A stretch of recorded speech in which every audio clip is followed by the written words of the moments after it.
যে খবরের দিকে নজর রাখবো, কালীঘাটের বৈঠকে তৃণমূলে বচসা, অভিষেক ও কুণালের মধ্যে বচসা।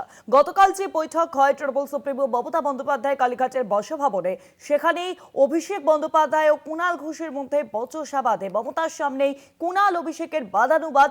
এখন মাথা ঠান্ডা করে কাজ করতে হবে, পরিস্থিতি সামলান খোদ তৃণমূল সুপ্রিমো। খবর সূত্র মারফত। মমতার সামনেই কুণাল অভিষেকের বচসা।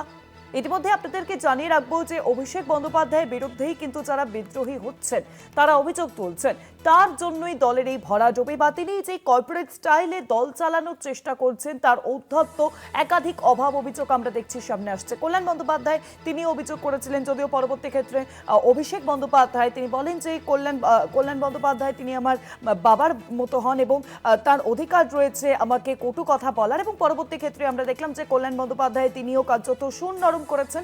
তবে কালীঘাটে গতকালের যে বৈঠক হয়, সেই বৈঠকে তুমুল বচসা অভিষেক কুণালের মধ্যে। জানবো এই বিষয়ে, ফোন লাইনের সঙ্গে রয়েছেন বিশেষ প্রতিনিধি দেবজ্যোতি ঘোষ। দেবজ্যোতিদা, কালীঘাটে গতকালের বৈঠকে তুমুল বচসা অভিষেক কুণালে, ঠিক কি কারণে এই বচসা? পরবর্তী ক্ষেত্রে মমতা বন্দ্যোপাধ্যায়ের হস্তক্ষেপে সেই বচসা থামে?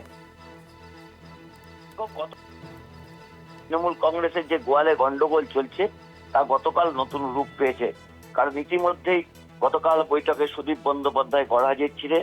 কারণ তিনি ইতিমধ্যেই কেন্দ্রীয় স্বরাষ্ট্রমন্ত্রী অমিত শাহের সঙ্গে বৈঠক করে তিনি এনডিএতে যোগদান করতে চলেছেন।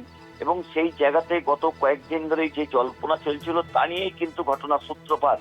কারণ কুণাল ঘোষ তিনি বৈঠকে প্রশ্ন তোলেন যে সুদীপ বন্দ্যোপাধ্যায়কে নিয়ে একাধিকবার প্রশ্ন তোলা হয়েছিল তাকে টিকিট না দেবার পক্ষে। বারবার তৃণমূল কংগ্রেসের সেই সময় নেতৃত্ব তাপস রায় থেকে শুরু করে কুণাল ঘোষ তারা অনেকেই দাবি করেছিলেন, উত্তর কলকাতার যারা বিধায়ক রয়েছেন তারাও দাবি করেছিলেন, কিন্তু দল মান্যতা দেননি। কারণ এ বিষয়ে কিন্তু মমতা বন্দ্যোপাধ্যায় ছিলেন মূল কারিগর, তিনি কিন্তু এই সুদীপ বন্দ্যোপাধ্যায়কে টিকিট দিয়েছিলেন। তা নিয়েই কিন্তু ঘটনার সূত্রপাত। সেখানে মতবিরোধ শুরু হয় কুণাল ঘোষ এবং অভিষেক বন্দ্যোপাধ্যায়ের সঙ্গে। যে সাংগঠনিক যে পরিবর্তন আপনি করার চেষ্টা করছেন, সেখানে বারবার ধাক্কা খাচ্ছেন সুদীপ। যেখানে সায়নী ঘোষকে আপনি যুবনেত্রী করলেন, তিনি 7 দিন পরে চলে গেলেন।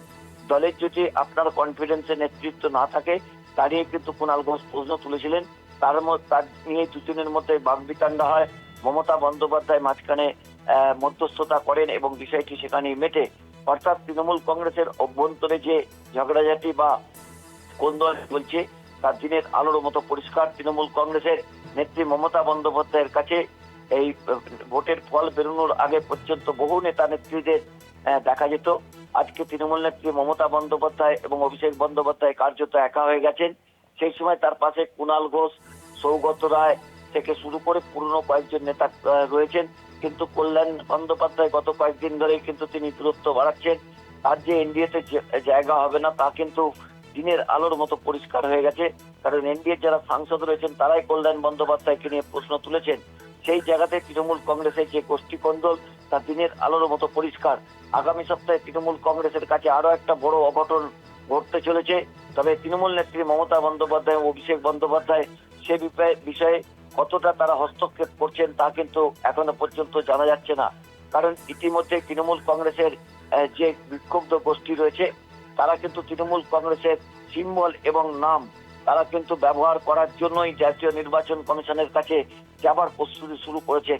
সেই জায়গাতে মমতা বন্দ্যোপাধ্যায় শুধুমাত্র আইনজ্ঞদের সঙ্গে কথা বলছেন, তা নিয়েও কিন্তু বৈঠকে একাধিকবার আলোচনা হয়েছে। সেই জায়গাতে আগামী সপ্তাহ তৃণমূল কংগ্রেসের কাছে বড় আঘাত আসতে চলেছে। সেটা কিভাবে তৃণমূল নেত্রী বাঁচাতে পারেন সেটাই এখন দেখার। সেই দিক থেকে কিন্তু গত কয়েকদিন ধরে যে জল্পনা চলছিল, সেই জল্পনার মধ্যে গতকাল যে বৈঠক হয়েছে সেখানে কিন্তু কার্যত কুণাল ঘোষ এবং অভিষেক বন্দ্যোপাধ্যায় একে অপরের বিরুদ্ধে মুখ খুলতে শুরু করেন। মমতা বন্দ্যোপাধ্যায় মধ্যস্থতা করে বিষয়টিকে সেখানে মিটমাট করেছেন। ধন্যবাদ দেবজ্যোতিদা। ফোন লাইনের সঙ্গে ছিলেন বিশেষ প্রতিনিধি দেবজ্যোতি ঘোষ।